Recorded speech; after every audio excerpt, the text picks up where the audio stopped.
Welcome! In front of me I have Umidigi URUN watch, and I'm gonna show you how to change the screen timeout duration on this device. Basically how quickly the screen will turn off after you stop using it. Okay, first we need to wake up the screen on our watch, and you can do it by pressing the upper button. After you wake up the screen, you can press the upper button again to open the menu. Now scroll down through the menu,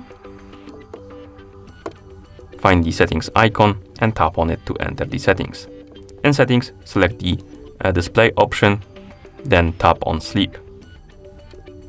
And here we have a couple of durations, as you can see. You can scroll through the list.